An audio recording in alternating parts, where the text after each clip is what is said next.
Get Popeye's Scary Good Freddy Fazbear Box with garlic palm tenders and cheesy bites with marinara sauce. Or try the deluxe box with the cupcake cup and a 20-ounce drink and see Five Nights at Freddy's 2, only in theaters. Love that chicken from Popeyes. Limited time at participating U.S. restaurants.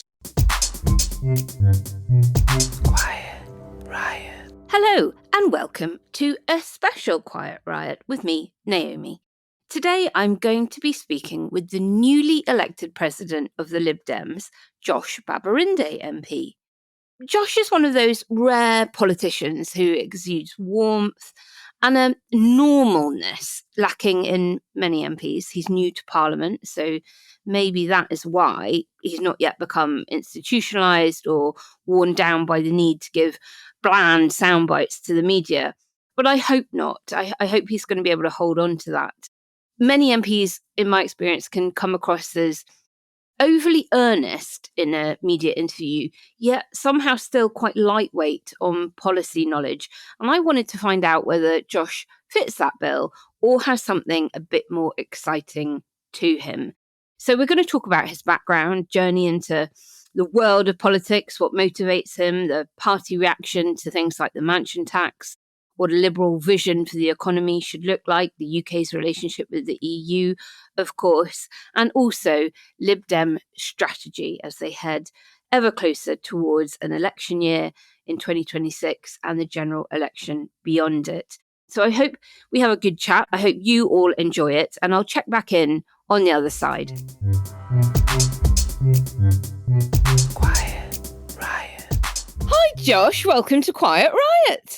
Hey, Naomi, it's great to be here. Thanks for having me. Well, congratulations are due not once, but twice.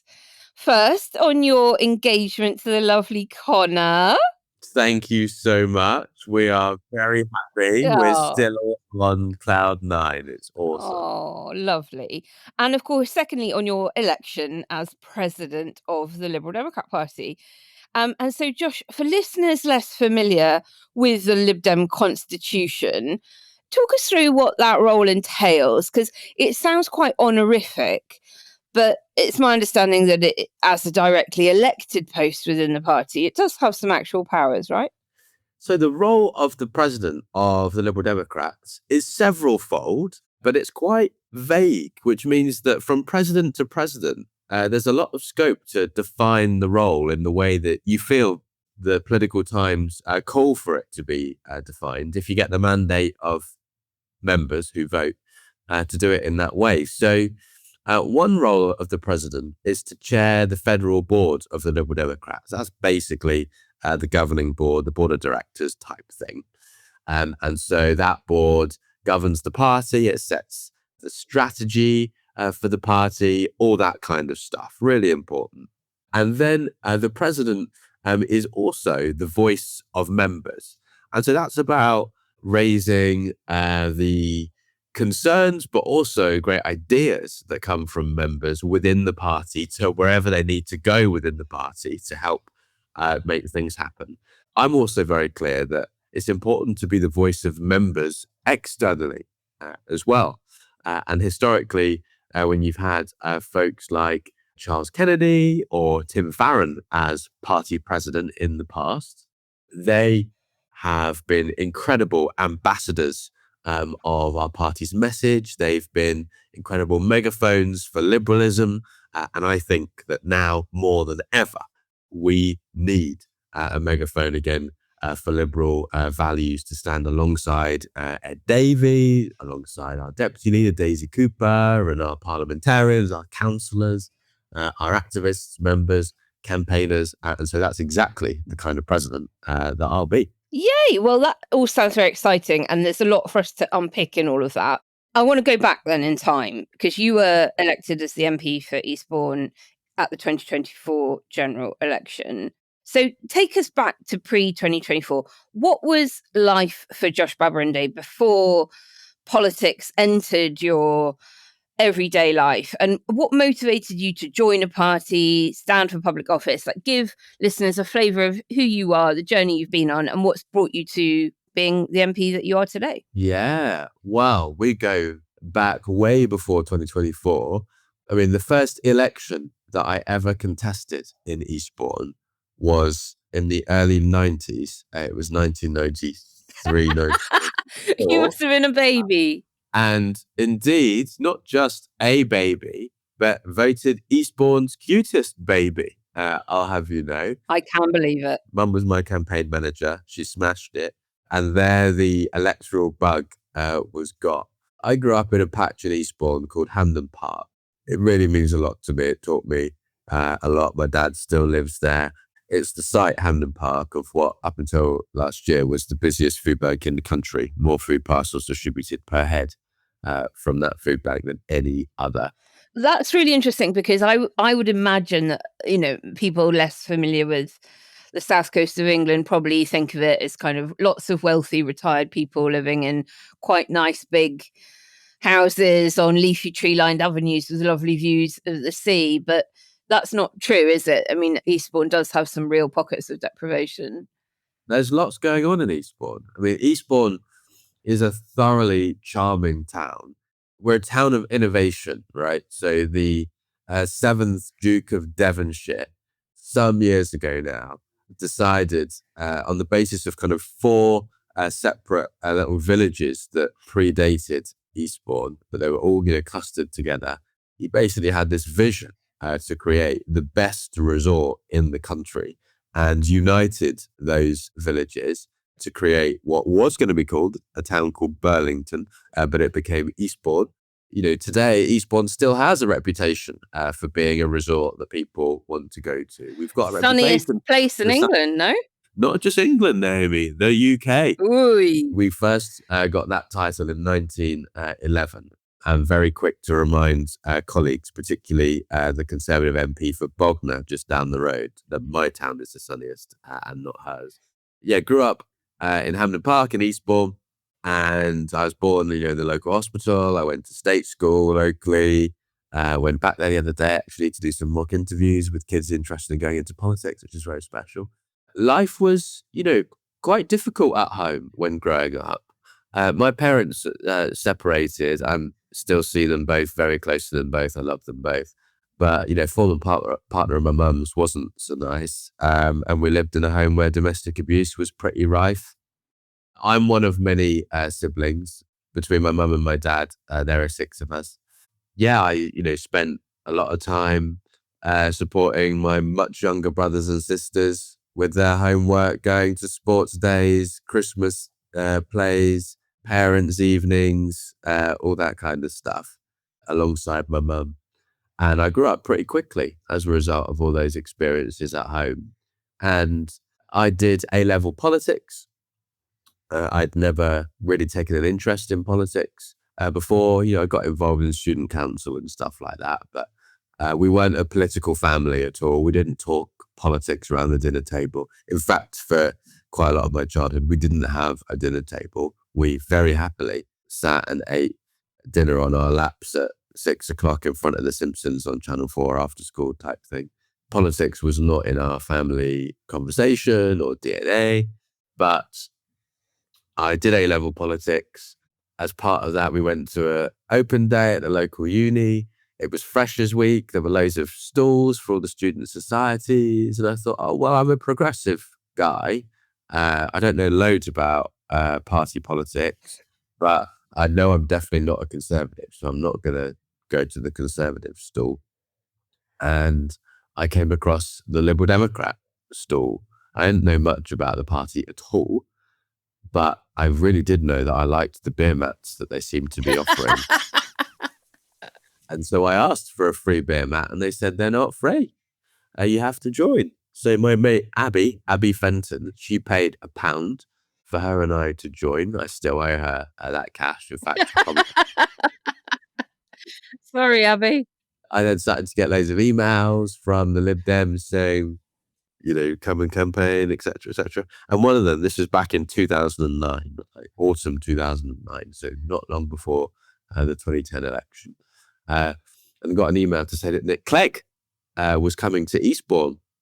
And I went down to this town hall thing and we asked him a question, but sat behind us was a very xenophobic man whose tone and substance I did not like. So I had it out with him afterwards. And this town hall just emptied, and it was just me, my mates, and this guy arguing. And the then Lib Dems parliamentary candidate, Stephen Lloyd, came and kind of broke up this argument. And he remembered me. And he said, "Josh, basically, don't get mad, get even. And the way you can get even is by helping me win." He gave me his car. And you helped him. I did. I started delivering leaflets and then knocking on doors and speaking at rallies and all sorts. Then it kind of got a bit ridiculous. And here I am, essentially sat in his former office. But what was the day job? You must have been earning some crust while knocking on doors in the evenings and weekends. So back at that time, I was 16, 17. So day job was studying for my A-levels. But after college and after uni, I went to work with young people in the East End of London who were involved in gangs, crime, antisocial behaviour. That had meant a lot to me. One, because the estate that I grew up on back in the day was a pretty tricky place to grow up on. But secondly, while I was at uni, the thing that really brought me the most fulfillment, I guess, and where I felt most useful was I used to mentor kids who were the first or would have been the first in their family to go to university. And neither my mum or my dad had been to uni. So that really meant a lot to me. My mum has since gone to uni, having had all of us children. She's now in her final year of doing a social work degree. I'm very proud of her for doing that. Off the back of that work in the East End, I built a company called Cracked It, which trained and employed young ex-offenders, young ex-gang members, young people at risk of falling into one of those two categories, to repair smashed smartphone screens as a positive route to make money away from crime and towards employment. And we started off with a bit of a crappy stall at Spitalfields Market. In fact, I've actually got a picture of me and the first group of young people we worked with in my office. Oh, it felt really good at the time, but looking back, it was rubbish. It was a shit show. We, wrote the name of our stall. We called it Phones Cracked at that time. One letter each on a page of A4 Sharpie masking tapes to the stall at Spitalfields Market. And, if I walked past that stall now, I would never hand your phone over.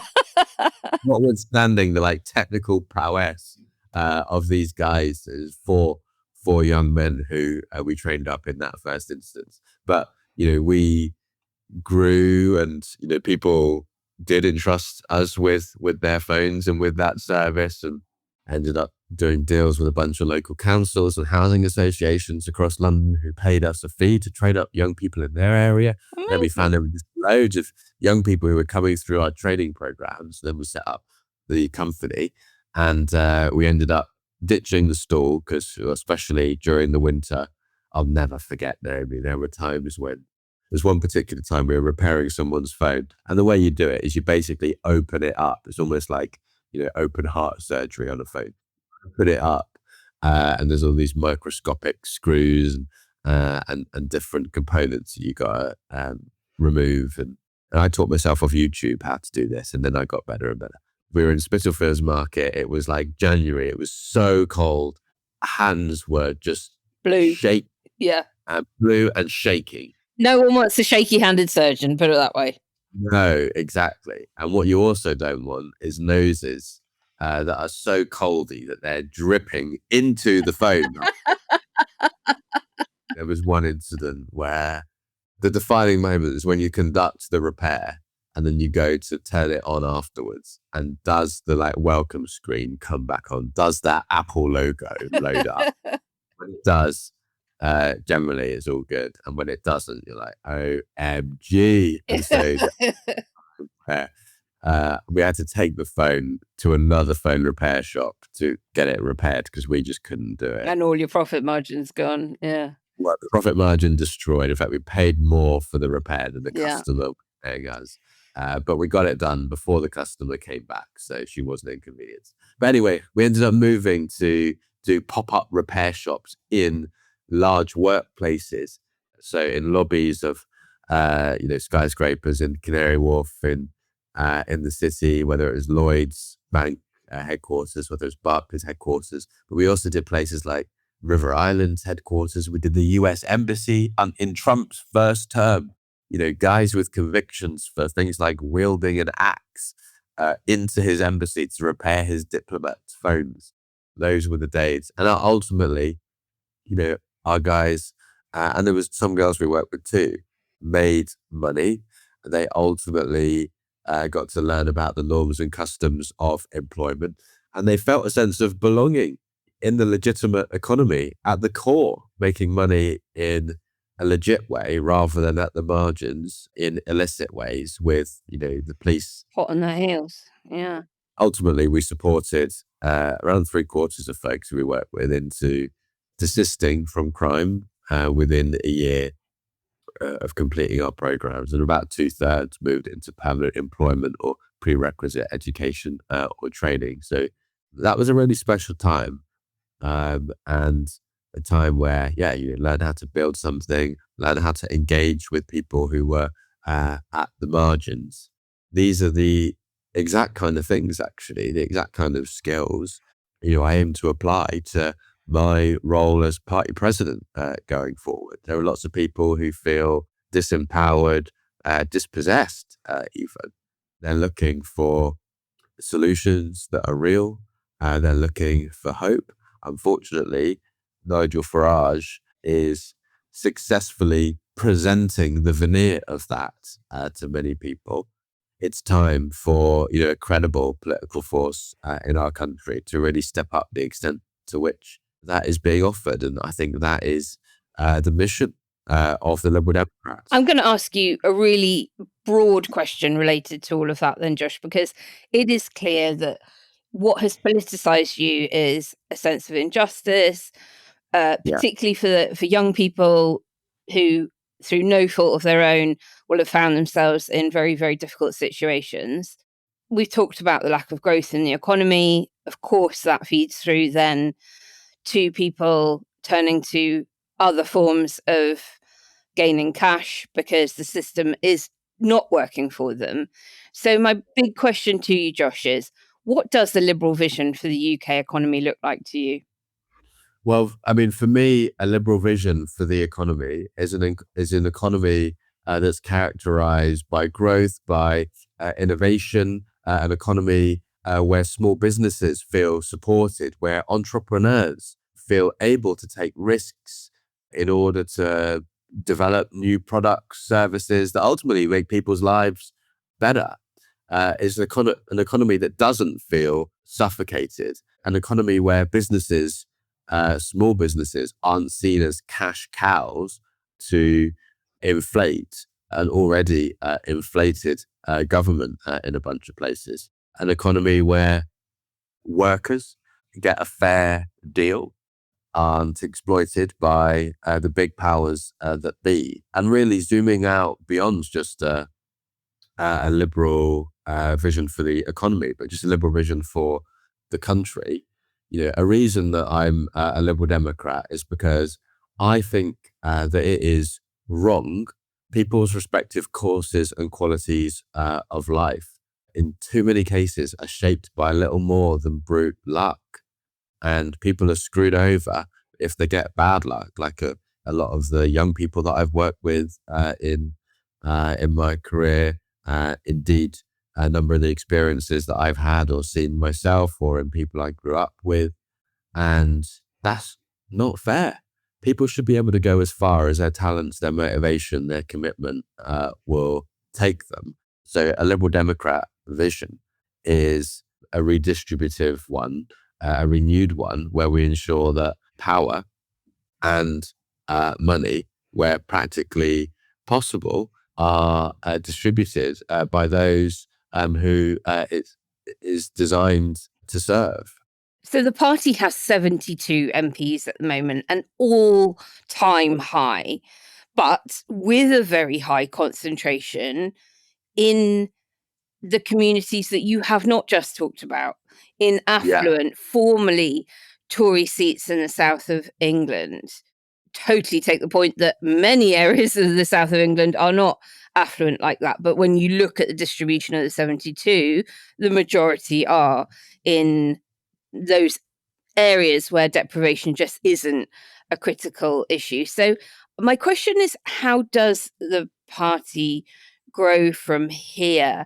And would it be fair to say that within the party, there is a bit of an underlying tension between those who want to kind of double down on, let's call it the 2024 election strategy, and those wanting the party, and it sounds like this is your position, to be more outward looking beyond the home counties and soft conservative territory?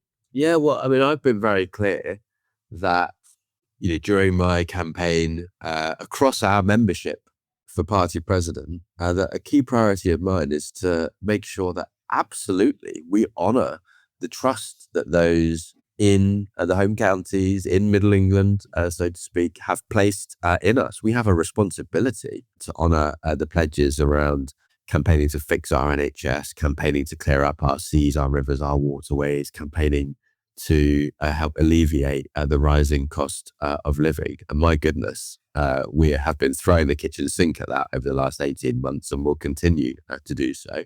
But I've also been very clear, in addition to that, we need to look beyond Middle England as part of our next phase of growth to ensure that we are truly seen and indeed to ensure that we truly act like a national party.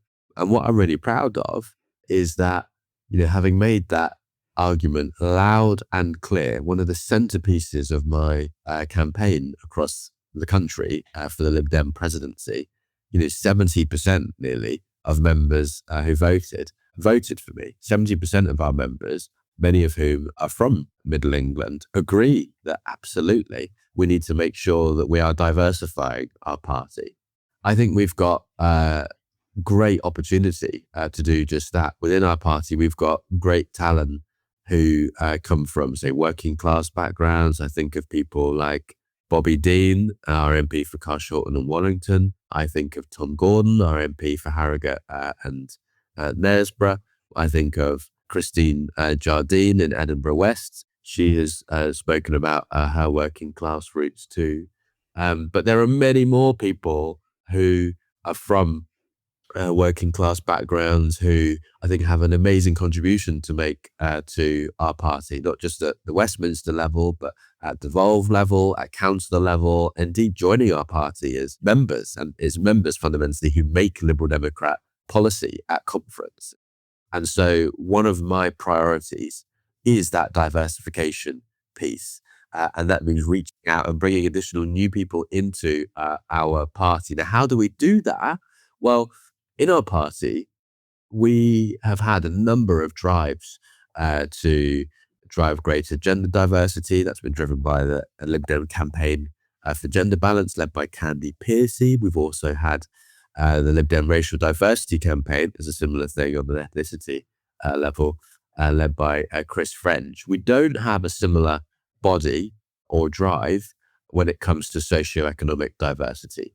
And come the end of my presidency, let me tell you here first, Naomi, there will be one. There will be one that is systematic, that is structured, that is funded.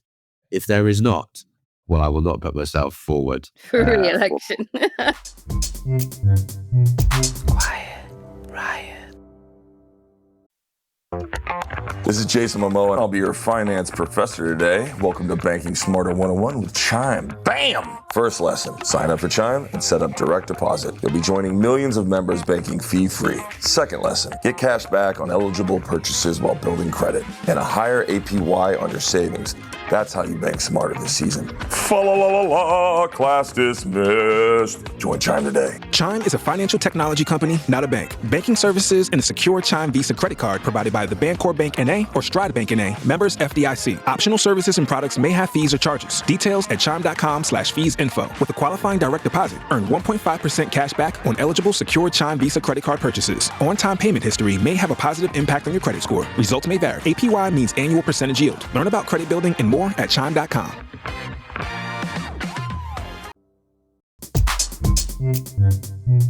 Quiet Riot. A couple of weeks ago, we had the budget, and with it, a nod to a very long-standing Lib Dem policy, a version of the mansion tax that Labour is calling a high-value council tax surcharge on properties worth over 2 million. Former party leader Vince Cable, who first called for a mansion tax, I think, all the way back in 2009, has warmly welcomed the move. But Ed Davey, your current leader, has condemned it, pretty much to the annoyance of a lot of the members who backed it, and also in defiance of polling that shows about 80% of Lib Dem voters thought it was the right thing for Labour to do, just 12% disagreeing. So I'd love to know, where does party president, MP for Eastbourne, Josh Babarinde, stand on that issue? Well, my take fundamentally is that public services are desperate for investment after years of underfunding by the Conservatives. And I really want to make sure that our public services get proper investment, because at the end of the day, the most regressive tax in our country is when our public services don't get that cash. And it's always the most vulnerable who are screwed over and who lose out. In terms of the kind of mansion tax specifically, look, I'm pretty sympathetic to the principle of taxing those who have excess wealth, who really should be paying their way and helping, to contribute even more towards a society in which clearly they and their wealth has been able to flourish. I think there are lots of ways of being able to do that. Lots of ways that Lib Dems have been campaigning for some time. Indeed, some of them, the government adopted, things like the tax on online gambling giants. For months and months, the government threw that proposal back in our faces. Finally, they agreed to do it. Not quite at the level that we proposed, but close to it. So we'll take that. Well, I think there is a really long heritage of Labour governments implementing pretty good Liberal policies. If we think back to Blair and Brown, independence of the Bank of England was in the Lib Dem 97 manifesto. It wasn't in Labour's, but they saw a good idea and thought, go on, then we'll have that. And then when you go right back to the Beveridge report, written by a Liberal and adopted and implemented almost wholesale by a Labour government. So is there anything else in your arsenal of policy ideas that you would really be pushing government to adopt right now? Like, what would your number one be? Well, Labour are free, or indeed any government, are free to nick the Lib Dem manifesto in full.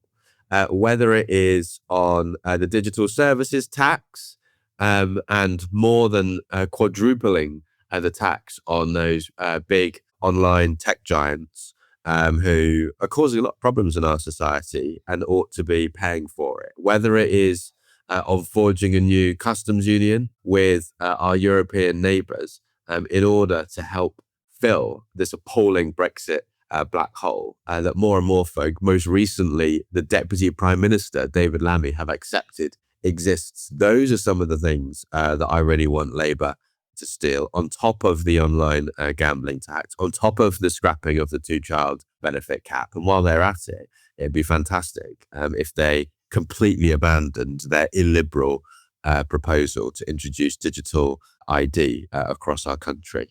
Okay, well then, seeing as you brought up customs union, and that's very much in my wheelhouse, Brexit is hugely back in the headlines. You've even got the Telegraph and Times column inches devoted to pieces recently about it having been such an economic disaster for the country. I'd argue that the Lib Dems are, in their DNA, the most pro-European GB-wide party. And of course, you're currently pushing government to consider joining a customs union with the EU. In fact, at the time of recording this, your colleague Al Pinkerton is probably about to get to his feet and push a 10-minute rule bill on the customs union. Can you explain why the party has chosen customs union, and also why now?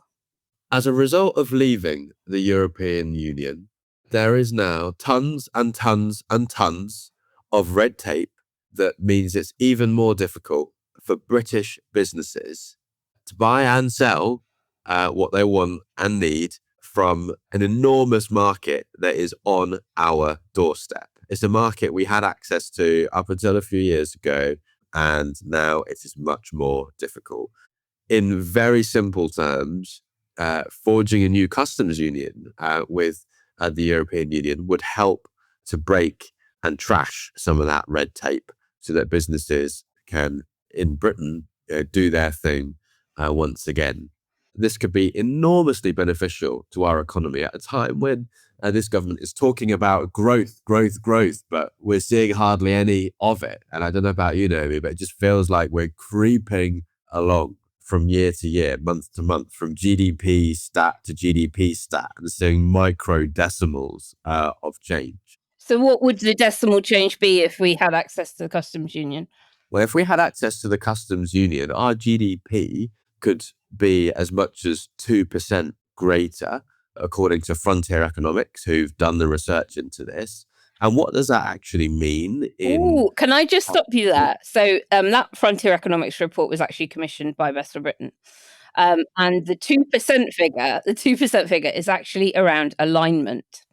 So if you align on goods and services, so full beneficial alignment, that's where you get the growth. And that would be about half of what the OBR originally said we've lost in terms of GDP growth from leaving the single market. I'm really interested in the kind of the politics of why the Lib Dems are going for customs union, because most trade experts in the UK and around Europe are sort of saying, okay, look, a customs union will maybe contribute to about 2 to 8% of a product cost. Not a GDP figure, but just in the average cost of a good crossing barriers. And that's because you then don't have to comply with all of the costs to the rules of origin compliance. But that is kind of it, because the customs union won't absent any other agreements, remove the need for export and import declarations, VAT, excise duty payments, regulatory inspections, safety and security checks, anything like that. And the customs union that the EU has with Turkey doesn't even remove all tariffs. So I'm not sure that the 2% figure is necessarily the right one to go for on GDP with customs union. And I would worry that the Lib Dems might sort of be in danger of kind of overinflating what that could deliver, when actually full regulatory alignment would probably have a more beneficial effect. And that does appear to be what the reset is trying to get to, first with agri-food, energy trading, and potentially then expanding for other goods and services in the future. Well, my take fundamentally is that, we've got what feels like a kind of quasi hard Brexit, and that is not serving British business. That's not serving British jobs.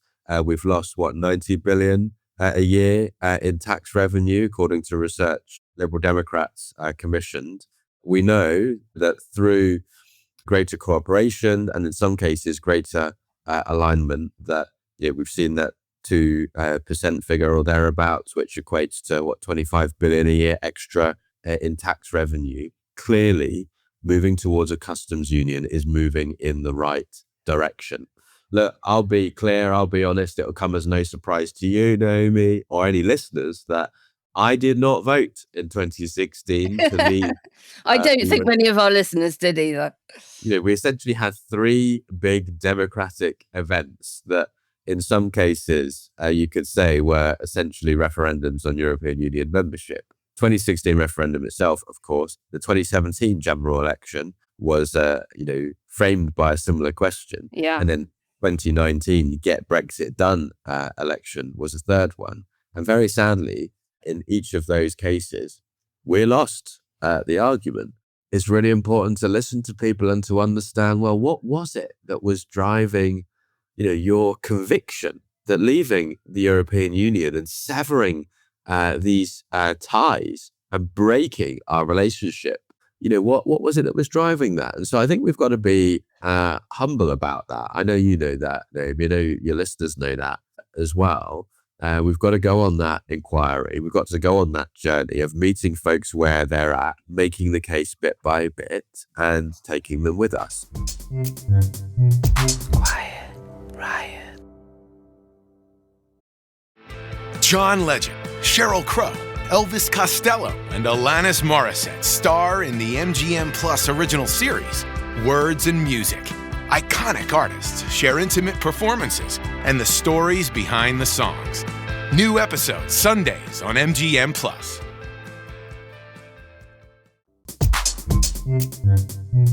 Quiet Riot. I heard one of your parliamentary colleagues a couple of weeks ago, who will remain nameless, assert their view that the Lib Dems 2024 general election success was kind of a vindication of what we can loosely call Nick Clegg's strategy, a slightly right-leaning drift of the party, finally proving successful. But my counter to it was that what we saw in 2024 was essentially a collapse of the Tory vote in swathes of the country. So I put it to them that if the right bloc had split at any point during the 80s, the 90s, the noughties in a similar way, the Lib Dems would already be the main party of opposition. So I sort of rejected that thesis. And I really want to get to know where Josh's politics lie within the UK, within the Lib Dem party. Do you agree that actually far more needs to be done to appeal directly to voters rather than sort of gaining from the luck of the failure of others? Well, I think what's really important, and one of the secrets, which isn't really a secret, of the Lib Dem success in the 2024 election was pretty relentless targeting.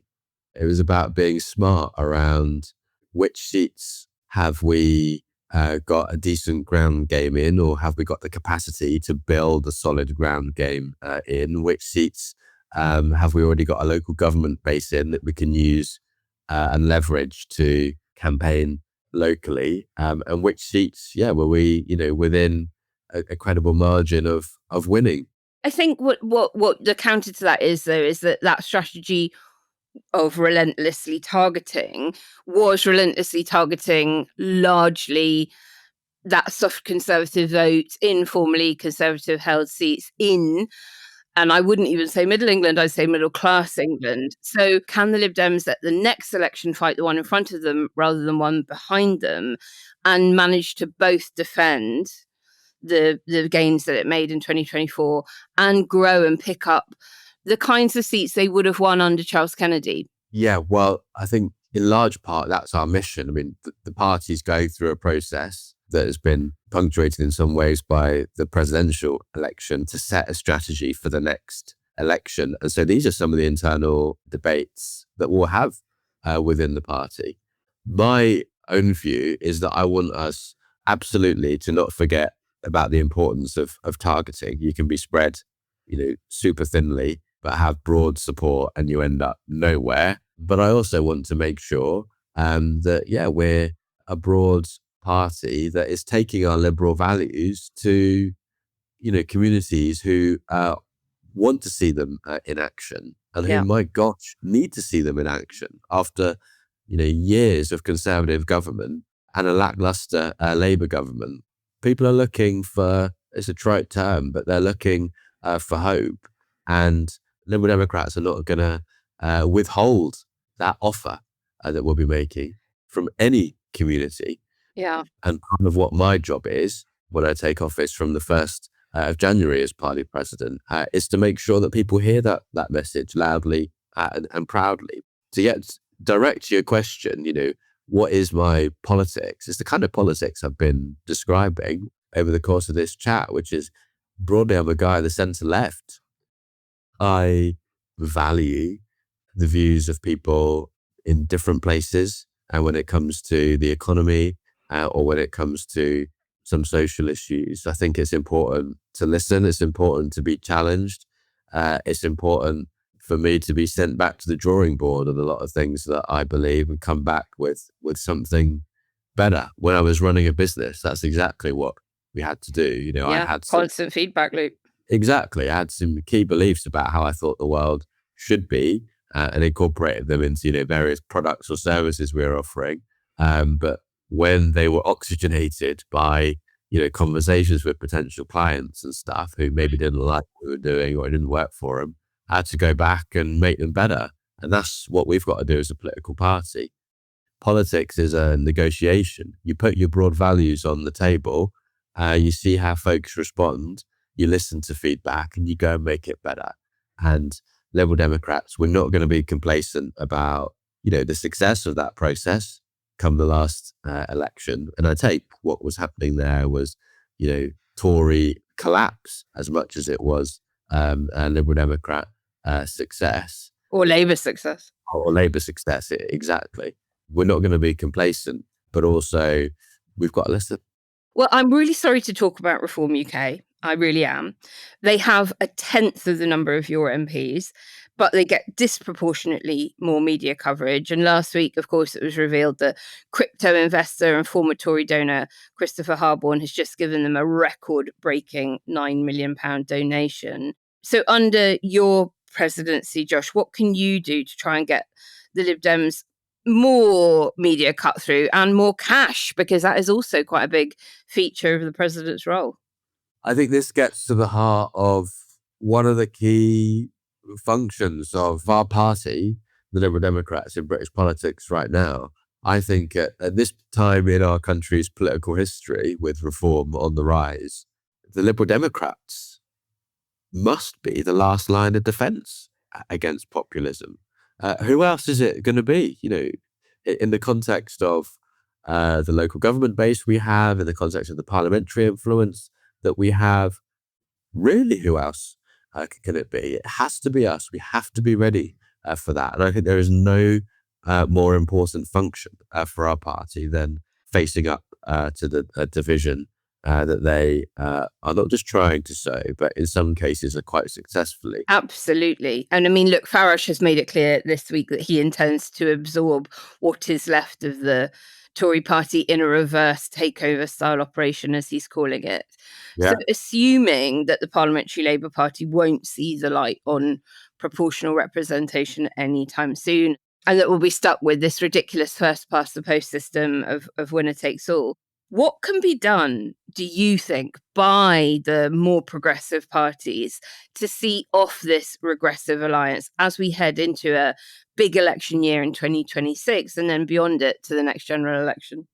I mean, let's take the Conservatives just to start with. Trust in those folks is still rock bottom, after years of games, of incompetence, of undermining our country at every turn. The public generally still aren't ready to place their trust in the Conservative Party. In terms of reform, they can stump up these £9 million donations, which, I think are unhealthy for British politics, but maybe that's another discussion. You cannot buy trust in our communities. You cannot buy relationships with people across our country. You have to earn it. You have to do the work. You can't just show up, put on a big fireworks show and expect people to love you forever and to vote for you. But doesn't he know that? Doesn't he know that? Which is why he wants to effectively do electoral pacts or, takeovers of the Tory party under this first past the post system to basically engineer that outcome and overcome that total lack of trust that the British public has. And so my real question is, to what extent is there an appetite to fight fire with fire and go, right, okay, well, if that is the game, and it is a rigged game and a rigged system, should actually not the Greens, the Lib Dems, Labour, I don't know, maybe even Plaid Cymru as a nationalist party, maybe even SNP, in order to stop reform getting the keys to number 10, do something quite similar? I think that the public are really sensitive, and very understandably so, to anything that might resemble a stitch-up. In fact, I think one reason Reform are performing so well in the polls is because, they have painted a narrative that the so-called uni party has been, stitching up our political system to work best for them at the expense of, just normal people up and down our country. And I think that that's resonating. So I'm not sure about that. I think what we do know is that voters voters are smart. But in 2019, he stands down hundreds of candidates for Boris Johnson. The country doesn't react negatively towards that and gives Johnson an 80-seat majority. Well, but then look what happened. I think in hindsight, those folks who might now be reform supporters, but who might have welcomed that pact at the time, are thoroughly disappointed. In fact, Nigel Farage makes so much noise about the fact that he entered into a pact.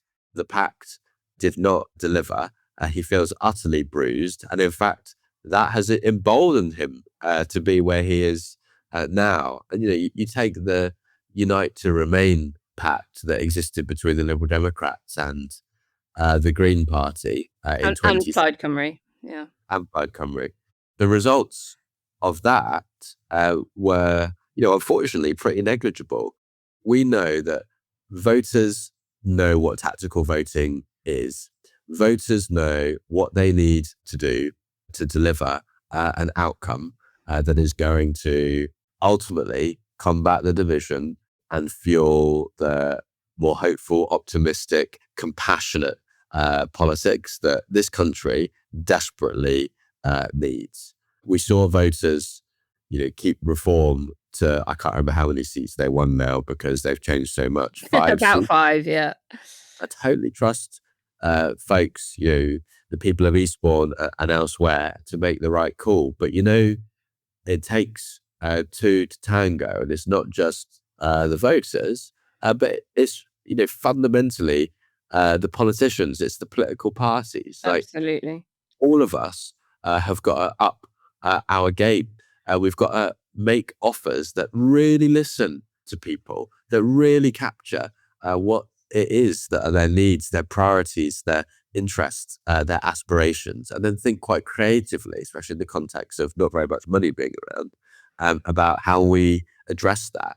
And, something that Reform are doing successfully is they are capturing the tone of some parts of the country. They are capturing the concerns that are had in some parts of the country, and they are playing those back to people in a way that resonates more than some of the other parties. One thing that really entrenched my capital L liberalism, more than just the beermat that inspired me to run the party, but the kind of thing that kept me there, aside from some of the philosophy I've shared already, is that community politics is the bread and butter of the way that Liberal Democrats engage in our communities. This is about relentlessly listening to what people want for their lives, for their communities, playing that back to them and identifying a solution, doing the solution, enacting it locally and regionally, nationally, and then letting people know that that's what we've done through going and knocking on their door, through delivering a leaflet, et cetera, et cetera. And, we're willing to do that, rain or shine. Of course, there's no rain in Eastbourne ever. But we're willing to do that all year round and build those relationships. And it reminds me a bit of the gangs and young ex-offender work that I used to do. There was a kind of philosophy that one of the organizations I worked with had, which we very much adopted, called relentless intervention. And this basically describes the practice of, you're commissioned to work on a particular estate and you're trying to engage young people on that estate. And so I would go on an estate, stupid o'clock at night, entering, otherwise abandoned stairwells, with a flickering light and full of young people smoking weed, and speaking to them about, some of the phone repair employability programs we were doing and trying to engage them on the programs. And, we wouldn't get the greatest response, as you might imagine, but we would keep going back again and again and again, notwithstanding the reception. Those young people knew that we were going to be there. They knew that we weren't going to stop. They knew that this offer was here for them. So that at the point when a penny dropped for them, when they wanted to entertain what we were offering, they wanted to engage, they knew where to find us. And sometimes that would take few days. Sometimes that would take weeks. Sometimes it would take months. In some cases, folks contacted us years after first meeting us on that outreach. But then they were ready. We were just as open-armed and welcoming to them as we would have been in that first instance. And that is relentless intervention. You go back again and again and again. That is what Liberal Democrat community politics is. And that's what we've got to do more of to counter the populists. Quiet Riot. Introducing Meta Ray-Ban Display, the world's most advanced AI glasses. With a full color display built into the lens of the glasses, it's there when you need it and gone when you don't. Send and receive messages, translate or caption live conversations, collaborate with Meta AI, and more. Be one of the first to try Meta Ray-Ban Display. Visit meta.com/Meta Ray-Ban Display to book a demo and find your pair.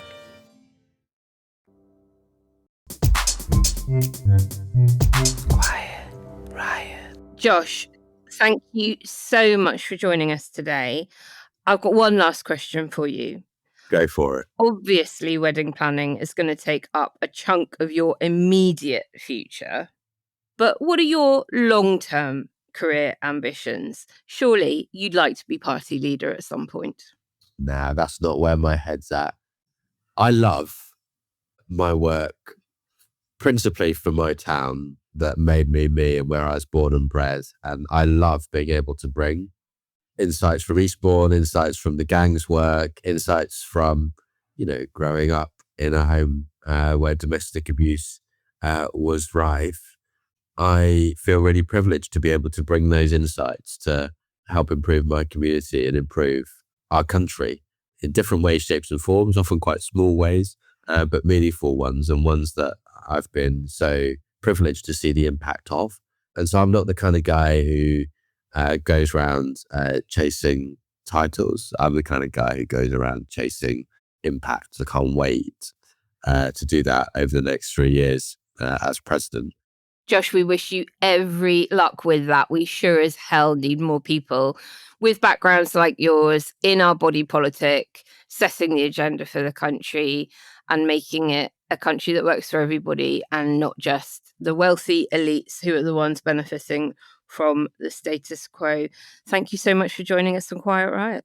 Thank you so much for having me. It's been a riot. We'll have you back soon. Yes, please.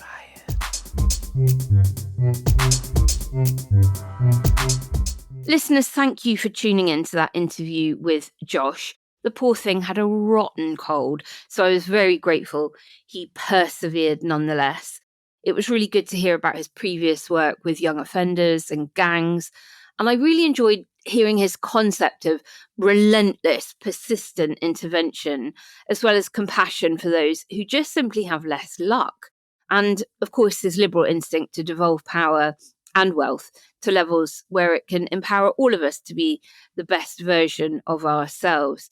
I do remain concerned about this lack of appetite for progressive alliance building across the left of British politics under our crappy voting system. And when Josh mentioned that Unite to Remain pact in 2019 between Lib Dems, Greens and Plaid, I was really sorry to hear he felt it hadn't worked. We know that the seats where there was a Unite to Remain candidate, they did perform better than those without one, even when it wasn't enough to get them over the line into first place. And frankly, neither the Lib Dems nor Labour were popular enough to overcome the regressive pact that Farage entered into to help Johnson, which of course led us to a terribly hard Brexit and all the damage that followed. But I was really glad that Josh defined himself very firmly as being on the centre left, which I'm not sure all Lib Dem MPs do. And I'm very glad to hear he wants to take liberalism to younger and more disenfranchised communities rather than simply pursuing the soft conservative middle class vote that they chased in 2024. And frankly, there are just far too few MPs with backgrounds like Josh's in Parliament. MPs who understand what it's like to grow up in a home where domestic violence occurs, on an estate where opportunities are pretty limited, and who has worked with people on the edges of the criminal world, desperate to escape it. So I wish him every success, and I really hope to get him back on the show in the future. But I'd love to know what you thought of it all. So write in, let us know, quietriotpod@gmail.com if you want to email, or leave us a comment on Blue Sky. We read everything you send us. We just can't reply to absolutely everyone, but we love hearing what you have to say, and we reply when we can. If you enjoyed this bonus show, do consider backing us on ko-fi.com/quietriotpod so we can keep on asking interesting people important questions for you. So until next time, thank you for tuning in, and we will see you again very, very soon. Bye. Quiet Riot is an audio production by Cooler Heads with Naomi Smith and Andreou. Produced by Kenny Campbell.